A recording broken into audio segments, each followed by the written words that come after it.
저는 벤처기업에 로고를 만들어주고 웹 디자이너로 스카우트해서 IT를 시작하게 되었습니다. 2012년 전에는 주로 대기업의 SI를 통해서 서비스 제작 기획을 했고요. 2012년 이후에는 스타트업의 서비스를 주로 기획하고 있습니다.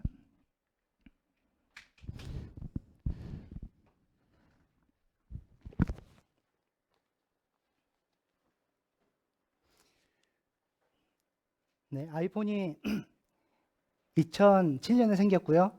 한국에 2010년에 들어왔습니다.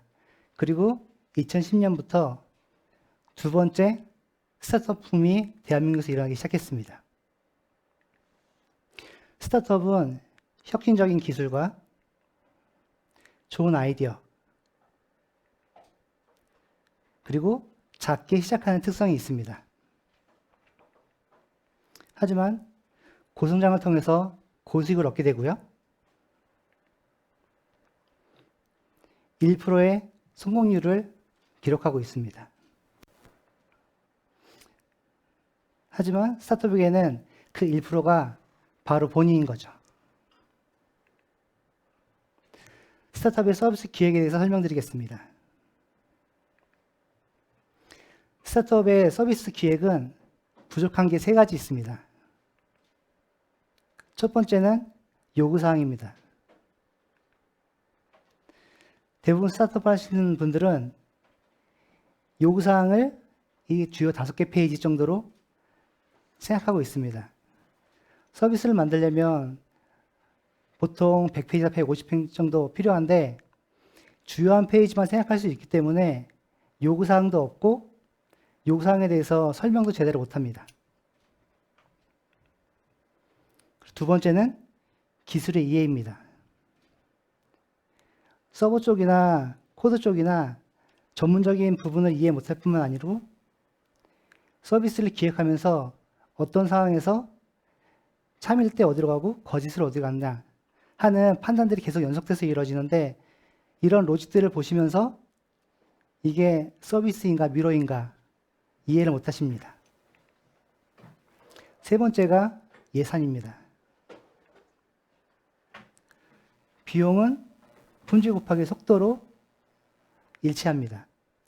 비용만큼 품질이 되고 속도도 나오는 거죠. 근데 스타트업들은 초가성비를 원합니다. 비용은 작고 품질은 높고 속도도 비교적 빠른 걸 원합니다.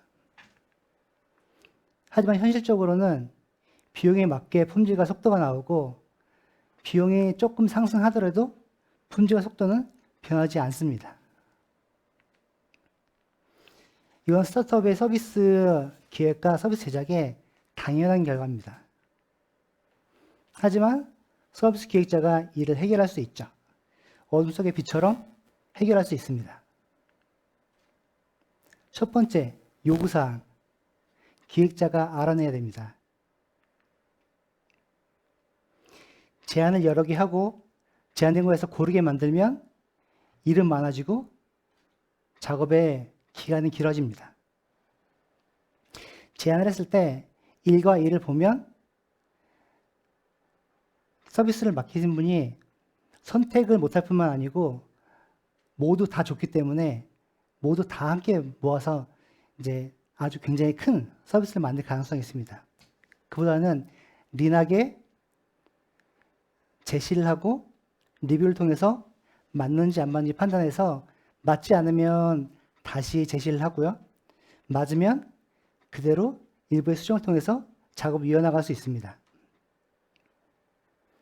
이 리뷰라는 방식은 발주자가 요구사항을 제대로 표현할 수 없어도 보는 게 생기면 그때부터 생각이 생기기 때문에 뭔가를 제시하면 이 제시한 것 때문에 본인의 생각했던 것들을 정확하게 얘기할 수 있습니다. 두 번째, 기술에 대한 이해죠.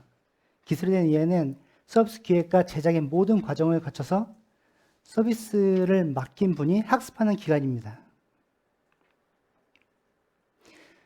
일반적인 프로젝트는 작업자가 요청을 하고 클라이언트가 의사결정을 합니다.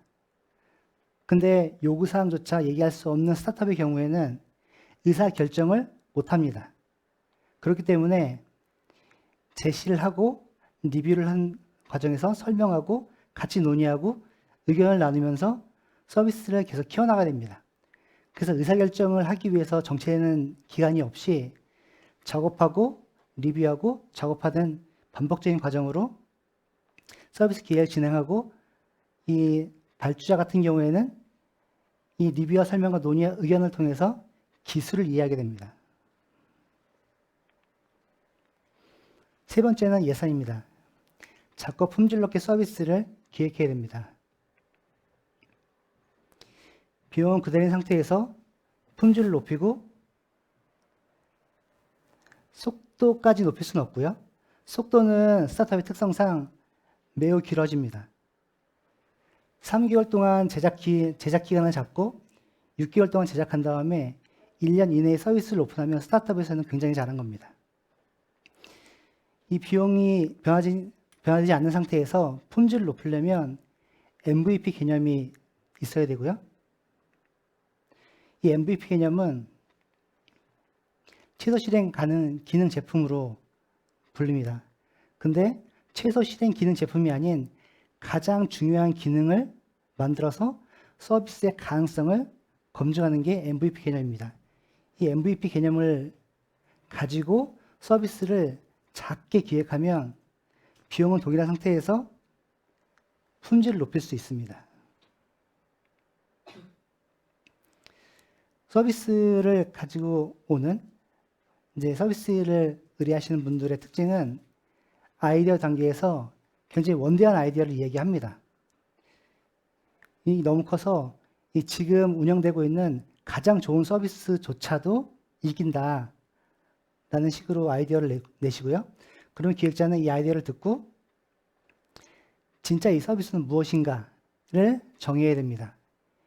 이 최소화를 통해서 가장 중요한 기능인 MVP를 만들 수 있습니다. 그리고 최소화의 전제를 한 후에는 그 서비스를 어떻게 쓰는지에 대한 유저 시나리오를 만들어야 되고요.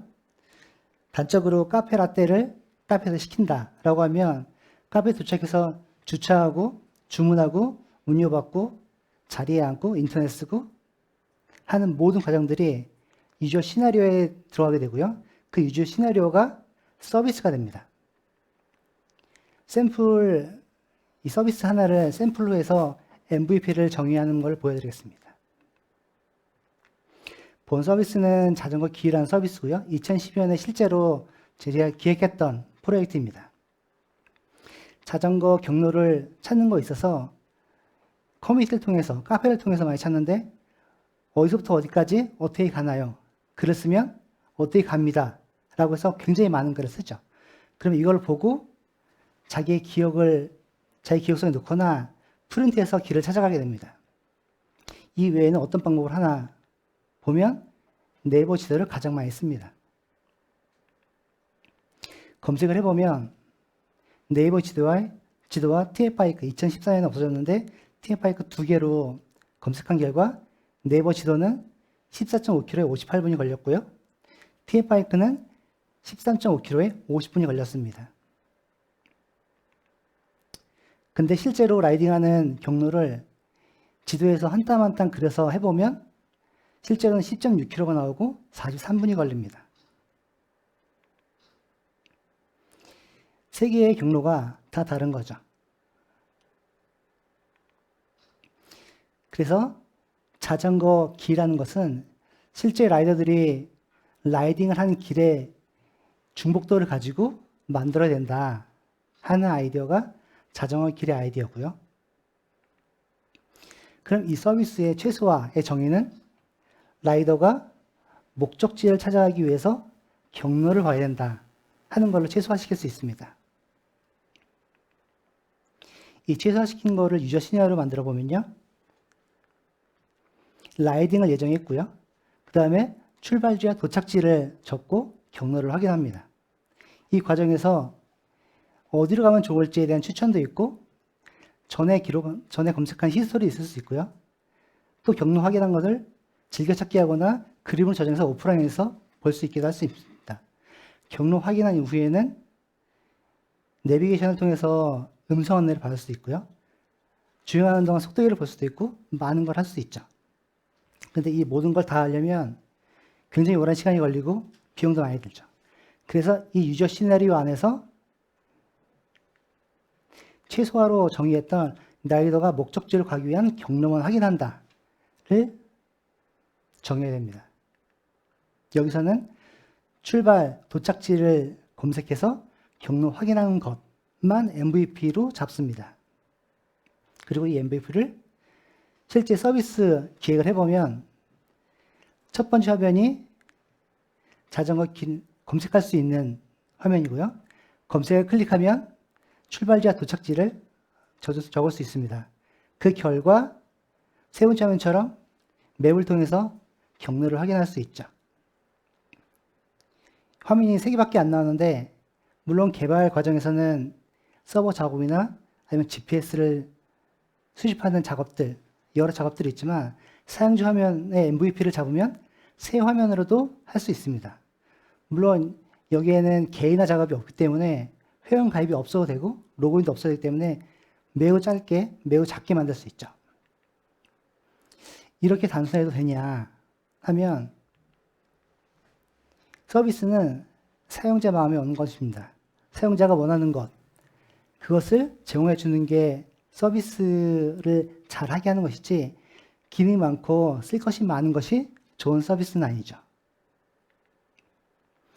온라인 서비스를 정해보면 사용자가 필요로 할 때 원하는 것을 온라인 서비스를 통해서 익숙한 방식으로 쉽게 얻도록 하는 것을 온라인 서비스이다 라고 정의할 수 있고요.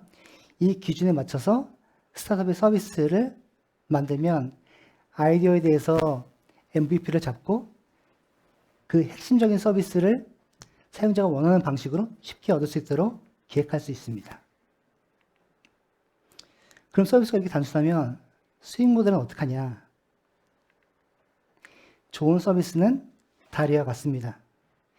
이 다리를 건너야만 되면 돈을 내야 될 때도 돈을 내고 건너게 되고요. 다리를 건너는 동안 광고를 봐야 되면 광고를 보면서도 다리를 건너게 됩니다. 아무리 좋은 서비스도 시작하지 않으면 의미가 없기 때문에 스타트업의 서비스를 크게 만들고 오랜 기간 동안 비용을 들일 게 아니고 MVP로 서비스를 작게 만들고 품질을 높여서 서비스를 시작해야 됩니다. 스타트업의 서비스 기획과 MVP 강연을 마치겠습니다. 고맙습니다.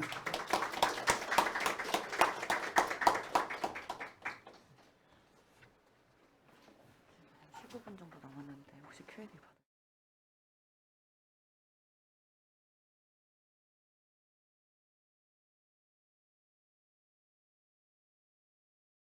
질문하시고 싶은 거 있으면 이제 질문을 받고 답을 해드리겠습니다. 네, 질문 있으신 분 손 드시면. 네. 오늘 MVP 관련해서 강의해 주셔서 감사드립니다. 잘 들었습니다. 그 클라이언트를 이제 MVP 단계로 이제 안내를 해야 기획을 진행할 수 있는 의사결정을 받을 수 있을 텐데 그 부분에 혹시 동의가 안 되는 클라이언트하고 커뮤니케이션 해보신 적이 있으셨나요? 이 클라이언트의 특성은 기획자한테 모든 걸 맡기지 않는 클라이언트도 존재합니다. 그래서 해당 업계에 오래 있으셨던 분들은 서비스 기획자보다 그 서비스를 더욱 알기 때문에 정답을 가지고 있으시고 구체적인 안도 제시를 하시거든요. 서비스 기획자는 만드는 사람 입장이 아닌 사용자 입장에서 MVP를 정의하고 서비스를 잡고 가능한 형태로 기획하지만 클라이언트가 싫다, 내가 원하는 방향을 하고 싶다 하면 결국에는 클라이언트가 원하는 방식대로 기획을 고쳐야 됩니다. 만약에 기획자가 전문가니까 이렇게 기획을 해야 한다라고 하면 못 이겨서 그 기획을 받아들일 수 있어도 결국엔 서비스를 오픈하신 이후에 안 되는 이유를 서비스 기획이 내가 원하는 방향으로 되지 않기 때문에 모르는 사람이 모르게 기획해서 그렇다 할 수 있거든요. 물론 원인이 그거 아닐 수 있어도 하지 않은 거에 대한 아쉬움 때문에 그 이유를 서비스 기획에서 할 수 있기 때문에 서비스 기획을 최대한 잘 해드리지만 의사결정은 클라이언트가 내리게 되는 거죠. 네.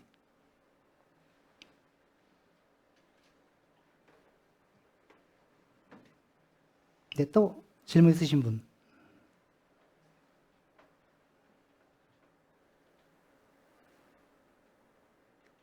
네, 질문이 없으면 다음 강연